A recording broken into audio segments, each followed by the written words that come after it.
Buenas noches, bienvenidos a esta quinta sesión síncrona con el tema de las razones financieras, primera parte.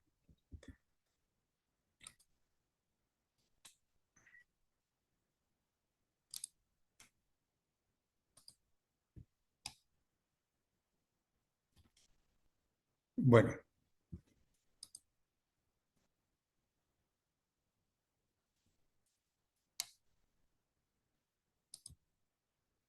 las razones, estados financieros y razones financieras, primera parte.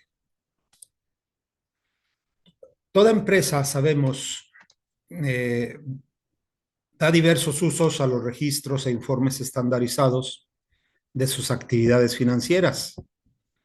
Se deben elaborar periódicamente informes para los organismos reguladores, los acreedores, los dueños y la administración.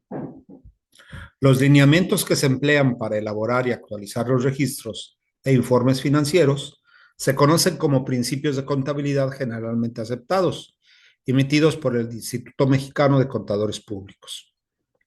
Es el Consejo Mexicano de Normas de Información Financiera, AC, un organismo independiente en patrimonio y operación, cuyos asociados son la Asociación de Bancos de México, la de Intermediarios Bursátiles, la Mexicana de Instituciones de Seguros, la Nacional de Facultades y Escuelas de Contaduría y Administración, el Banco de México, la Bolsa Mexicana de Valores, la Comisión Nacional Bancaria de Valores, la Comisión Nacional de Seguros y Fianzas, el Consejo Coordinador Empresarial, el Consejo Mexicano de Hombres de Negocios, el Instituto Mexicano de Contadores Públicos y el Instituto Mexicano de Ejecutivos de Finanzas.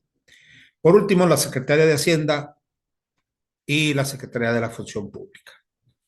Bueno, este, eh, esta información nos lleva a concluir que no podemos pensar que los registros que se realizan dentro de la contabilidad que lleva cada empresa son espontáneos o eh, según la creatividad del contador. Deben de estar sujetos, ¿verdad?, a lo que el Consejo Mexicano de Normas de Información Financiera establece. Y pues está facultado por todas las instituciones que recién acabo de mencionar. No es nada improvisado. El objeto del Consejo Mexicano de Normas de Información Financiera, el CINIF, ¿verdad? Con independencia, transparencia y objetividad, eh, confiabilidad, que sean útiles tanto a las empresas como a los usuarios de la información financiera que se emiten. Hasta el 1 de junio del 2004 y durante más de 30 años, el encargado de emitir las reglas contables era la Comisión de Principios de Contabilidad del Instituto Mexicano de Contadores Públicos. Durante ese periodo, esta comisión emitió los principios generalmente aceptados. En esa fecha, dicha comisión entrega al CINIF los principios emitidos y este último los hace propios y los revisa con el fin de actualizarlos y complementarlos y así emitir las normas de información financiera. ¿Esto por qué es importante? Bueno, pues porque la información que está registrada en los estados financieros dentro de toda organización deben de ser o deben de realizarse con en base a los principios, es decir, que en cualquier empresa debe de sujetarse a esos principios, ¿sí? Y eso confía o hace confiar a quien los lee, ¿verdad? Cuando alguien lee un renglón en un estado financiero, como el que vimos la semana pasada, y que decía ahí cuentas por cobrar, pues bueno, sabemos que cuentas por cobrar es un nombre que se le da a un activo, ¿verdad?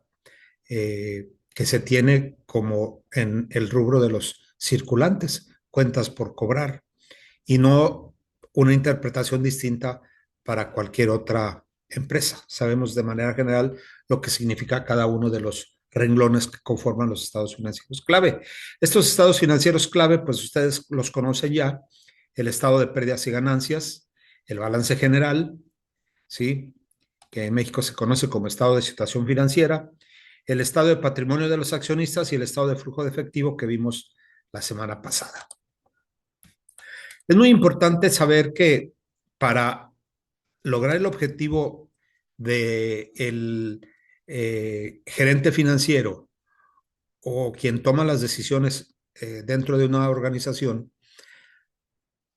es muy importante saber que esa información de la cual se van a sustraer datos, y que estos datos van a arrojar una guía para medir qué tan sana es la empresa, pues eso significa que al hacer uso nosotros de las herramientas que vamos a ver el día de hoy, pues es confiable en función a que la información que nos están presentando, pues así lo es. De ahí que también existe lo que se conoce como estados financieros auditados, ¿verdad? Por un despacho de contadores eh, externo a la compañía, en caso de que pues la misma no tuviera un, un, un, una confianza mayor en lo que se está realizando dentro de la misma, o bien por eso se le llaman auditorías o auditables. Bueno, vamos a comenzar con las razones financieras, que eso es lo que nos lleva nuestro tema de esta semana.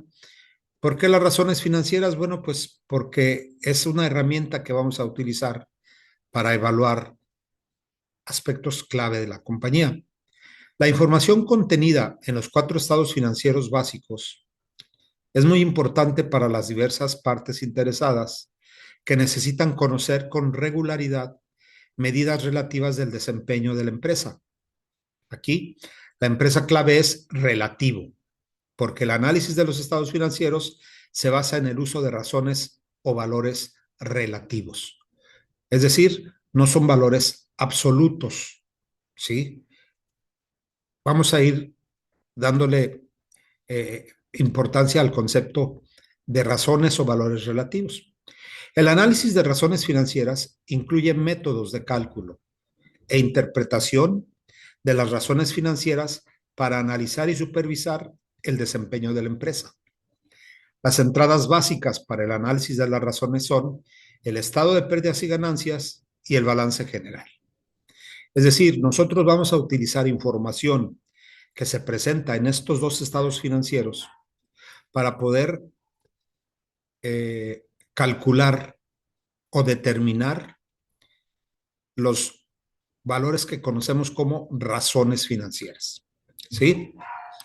Y esas razones pues nos van a ayudar a hacer un análisis de la situación en la cual se encuentra la compañía. Tipos de comparaciones de razones. El análisis de razones no es simplemente el cálculo de una razón específica. Es más importante la interpretación del valor de la razón. Se requiere de un criterio significativo de comparación para responder a preguntas como: ¿la cifra que obtuvimos es demasiado alta o demasiado baja? O bien, ¿es buena o es mala? Existen 2 tipos de comparaciones de razones. El análisis de una muestra representativa, es decir, la comparación de las razones financieras de diferentes empresas en el mismo periodo. Implica comparar las razones de la empresa con las de otras de la misma industria o con promedios industriales.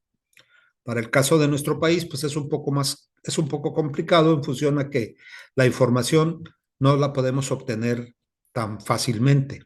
No todas las empresas publican sus estados financieros con ya ni siquiera con regularidad. Son muy cerrados para abrir esa información al público en general. Pero el segundo es el que más se usa, es decir, el análisis de series temporales. Evaluación del desempeño financiero de la empresa con el paso del tiempo, mediante un análisis de razones financieras. Es decir, la empresa va a estar calculando las razones financieras en los periodos de tiempo que van transcurriendo en la vida de la compañía, ¿verdad? Entonces ya tiene una serie de datos, una serie de datos temporales. Podemos comparar así mes con mes, o semestre tras semestre, o año con año, ¿verdad? Entonces, las razones financieras son importantes, sí, pero no tanto obtener el valor como un resultado ya último, sino ese valor tiene significancia si la comparamos con otro dato similar, ¿sí? Y lo que lo vamos a hacer es en el tiempo. ¿Cuál fue el resultado de la razón de liquidez de este año 2025 que acaba de terminar con respecto al del 2024, ¿verdad? 2023. ¿Cómo ha sido el comportamiento de la empresa en términos de liquidez? Por darles un adelanto de lo que son las razones financieras. Debemos de tener ciertas precauciones en el uso de estos instrumentos. Las razones que revelan desviaciones importantes de la norma simplemente indican la posibilidad de que exista un problema. Por lo regular, se requiere un análisis adicional para determinar si existe o no un problema y para aislar las causas del mismo. Me voy a remitir a los análisis clínicos, ¿no? A los análisis que se realizan, nos realizamos las personas. Posiblemente un resultado de, vamos a pensar, hay triglicéridos, hay colesterol bueno y colesterol malo, ¿verdad? Y se anda un poco alto en su colesterol, pero necesitamos de un resultado muy alto, pues, ¿sabe qué? Pero no se alarme, hay que hacer un análisis complementario para ver qué es lo que está pasando. O sea, no por el simple hecho de obtener un dato ya está clínicamente diagnosticado un mal, ¿verdad? Y en el caso de las razones es muy similar. No porque una razón obtenida sea un dato muy extraordinario en comparación a los anteriores, eso ya nos va a dar la respuesta de decir, uy, es bueno o muy bueno, o es malo o muy malo. Hay que ver qué es lo que está pasando y compararlo con otras razones. Otra precaución es que por lo general una sola razón no ofrece suficiente información para evaluar el desempeño general de la empresa. Sin embargo, cuando el análisis se centra solo en ciertos aspectos específicos de la posición financiera de una empresa, una o dos razones pueden ser suficientes. Tal es el caso de la liquidez, que vamos a ver enseguida. La liquidez puede ser suficiente en su evaluación en base a una sola razón, o bien una o dos razones, ¿verdad? Por lo general, pueden arrojar esa información. Pero si ya queremos hablar o saber acerca sobre la actividad o el endeudamiento o la rentabilidad, pues necesitamos el uso de más de una o dos razones financieras. Las razones que se comparan deben calcularse usando estados financieros fechados en el mismo periodo del año. Si no lo están, los efectos de la estacionalidad pueden generar conclusiones y decisiones erróneas. Vamos a comparar estados financieros fechados al 31 de diciembre de cada año. No podemos comparar uno del 31 de diciembre con otro del 31 de octubre de un año, por ejemplo, 2025, 31 de diciembre y 31 de octubre 2024. Pues no, deben de ser estados financieros fechados en los mismos periodos en el año.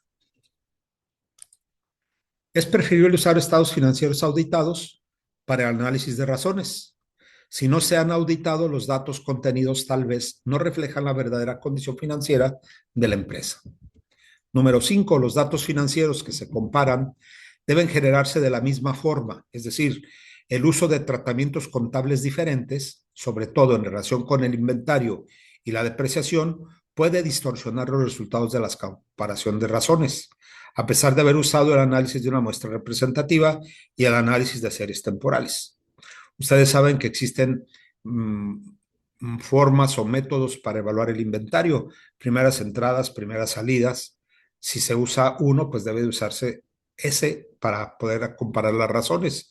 O bien la depreciación por el método de línea recta, bueno, pues que todo sea el mismo método que se utiliza para la misma y se pueden entonces sí tener más confianza en el uso de comparativo de las razones.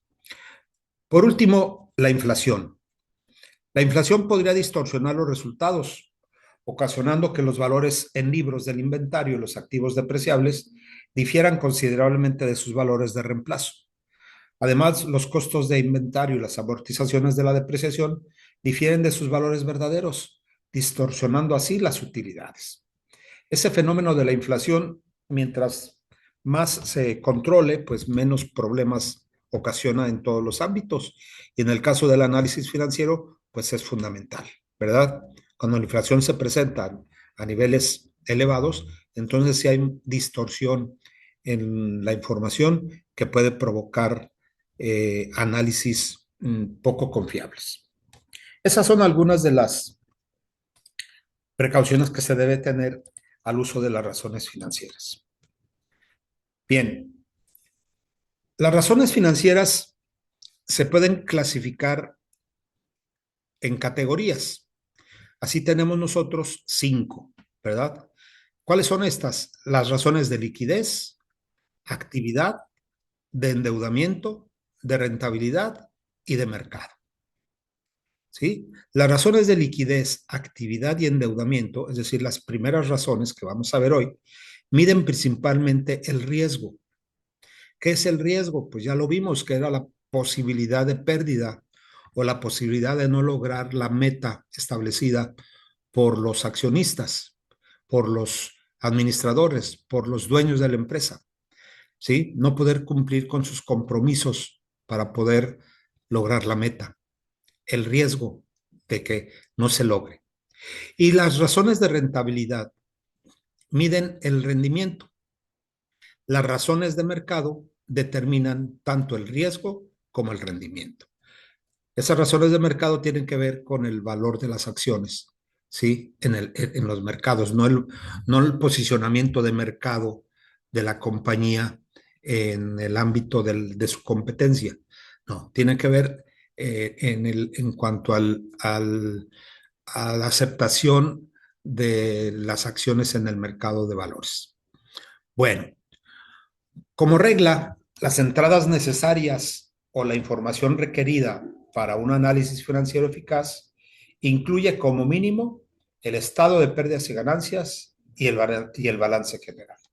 Es ahí donde nosotros vamos a encontrar la información que utilizaremos en el cálculo de las razones financieras. La primera que vamos a ver es las razones de liquidez. La liquidez de una empresa se mide por su capacidad para cumplir con sus obligaciones de corto plazo a medida que éstas llegan a su vencimiento.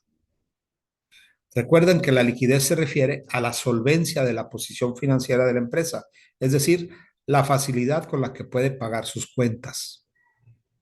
¿Qué tan líquida es la empresa? Bueno, pues eso se puede medir a través de la liquidez corriente, que se obtiene dividiendo los activos corrientes entre los pasivos corrientes. Estos aparecen en el balance general, ¿verdad? Activos corrientes, que son los activos circulantes, efectivo, cuentas por cobrar, inventarios, y los pasivos corrientes, que generalmente son cuentas por pagar o algunos préstamos de corto plazo. Por lo general, cuanto más alta es la liquidez corriente, mayor liquidez tiene la empresa. Así tenemos nosotros que si la liquidez corriente es 1.5, pues es buena la razón. ¿Comparada con qué? Bueno, pues es buena si el periodo anterior fue 1.45 o si es 1.3, decimos, bueno, pues mejoró. Pero si ya hablamos nosotros en términos de comparativa con el eh, un valor que brincó de repente un 3 y el anterior fue 1.5, decimos, ah, caray, algo, a ver, ¿por qué brincó tanto? ¿Por qué creció tanto la liquidez? En las finanzas personales, esta razón se puede calcular así: total de activos líquidos entre total de adeudos corrientes. ¿Cuáles son mis activos líquidos? Pues cuáles son mis ingresos, ¿verdad? Y lo que tengo de ingresos o que son mi cobro, ya sea sueldos, salarios, comisiones, y lo que tengo en cuentas bancarias, ¿verdad? Disponibles. Total de activos líquidos entre total de adeudos corrientes.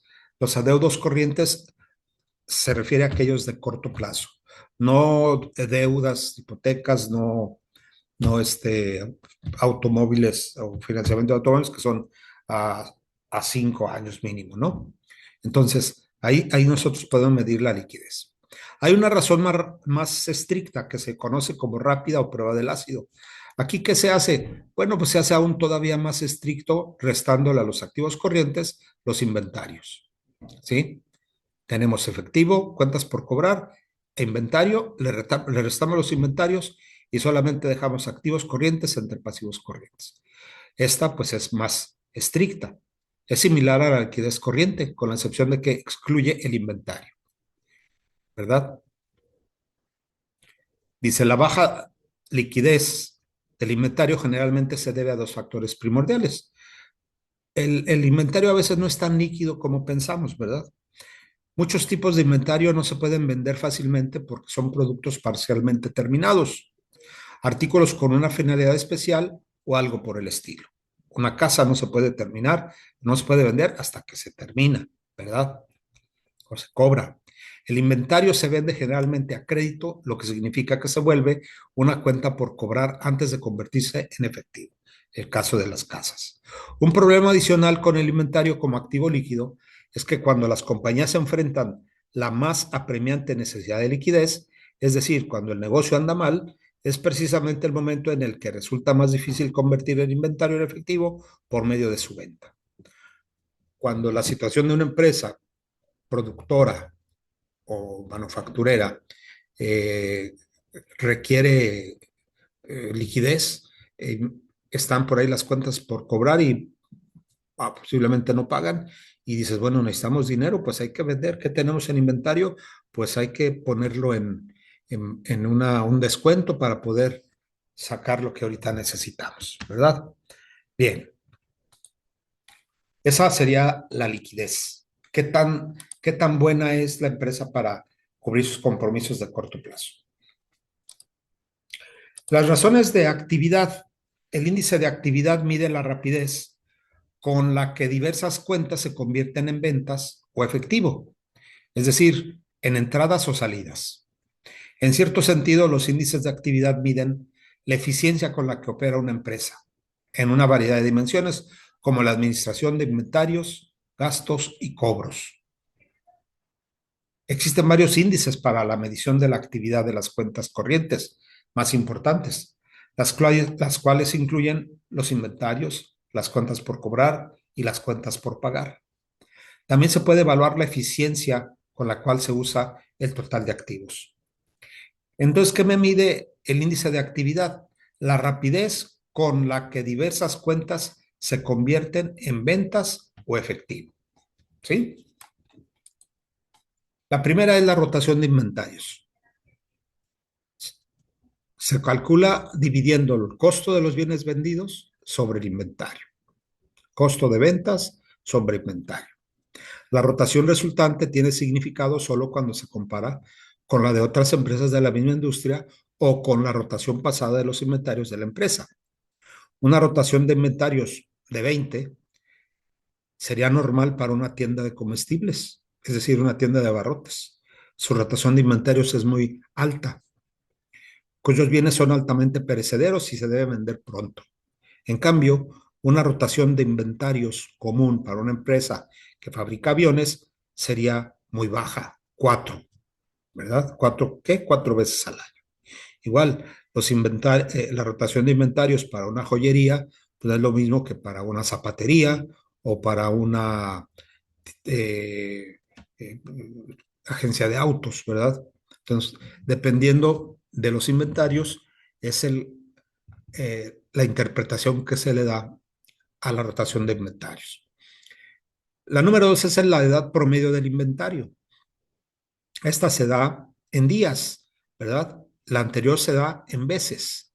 ¿Cuántas veces rota el inventario? Pues 20, en el caso del ejemplo, 20 veces al año. Aquí, 4 veces el ejemplo. En el caso de la edad promedio del inventario se da en días. ¿Cuántos días conserva la empresa el inventario? O también puede considerarse como el número promedio de días que se requieren para vender el inventario.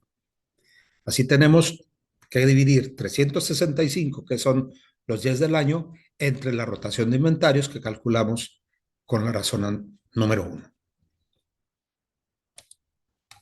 El periodo promedio de cobro o antigüedad por medio de las cuentas por cobrar. Es útil para evaluar las políticas de crédito y cobro. Tiene significado solo cuando se relaciona con las condiciones de crédito de la empresa. ¿Cómo se calcula el periodo promedio de cobro? Bueno, pues dividimos las cuentas por cobrar entre las ventas diarias promedio. Tenemos ventas anuales, pues se divide entre 365. Luego viene el periodo promedio de pago, cuentas por pagar entre compras diarias promedio. La dificultad para calcular esta última razón se debe a la necesidad de calcular las compras anuales, un valor que no está disponible en los estados financieros publicados. Normalmente las compras se calculan como un porcentaje específico del costo de los bienes vendidos. ¿Qué queremos decir? Bueno, pues debemos de saber ese porcentaje, ¿no? Si decimos, las compras representan el 70% del costo de los bienes vendidos. Si los bienes vendidos son 1,000,000, pues las compras son 700,000, ¿sí? Esta cifra es significativa solo en relación con las condiciones de crédito otorgadas por la compañía, a la compañía. Y estas dos razones, pues, son comparativas, ¿no? Mi periodo promedio de cobro contra mi periodo promedio de pago. Si mi periodo promedio de cobro es de 10 días y mi periodo promedio de pago es de 8 días, pues tengo problemas. Pero si mi periodo promedio de cobro es de 10 días y mi periodo promedio de pago es de 12 días, pues estoy ya cubierto para poder cubrir, para poder cumplir mis obligaciones en el momento de vencimiento. Y la quinta es la rotación de los activos totales. Los activos totales, ¿sí? En función de las ventas, es decir, vamos a dividir ventas entre activos totales. Indica la eficiencia con la que la empresa utiliza sus activos para generar ventas. Por lo general, cuanto mayor es la rotación de los activos totales de una empresa, mayor es la eficiencia con la que se han usado sus activos. Es probable que esta medida sea de gran interés para los administradores porque indica si las operaciones de la empresa han sido eficientes desde el punto de vista financiero. Bueno, pues esta es la primera parte del tema de las razones financieras. Haciendo un repaso de lo que vimos hoy, hablamos de la importancia de la información financiera respaldada por instituciones o dentro del sistema financiero mexicano, ¿verdad? Que respaldan la veracidad y confiabilidad de la información. Sin embargo, se recomienda que sean también auditados. ¿Cuáles son los estados financieros más importantes para el análisis? El estado de resultados y el balance general. Ya vimos el estado de flujo de efectivo, que también es útil para el análisis financiero. Vimos los tipos de razones financieras, que tenemos que hacer un análisis comparativo de series temporales, ¿verdad? Más que de una muestra representativa. Y las precauciones que debemos de tener para poder usar de manera confiable este instrumento. Por último, vemos cómo están divididas en categorías. El día de hoy vimos las razones de liquidez, de actividad y de endeudamiento.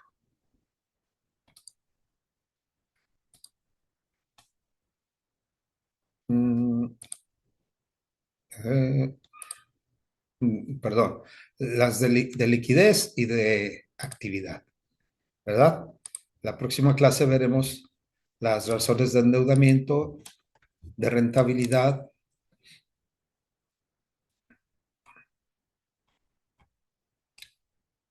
y de mercado.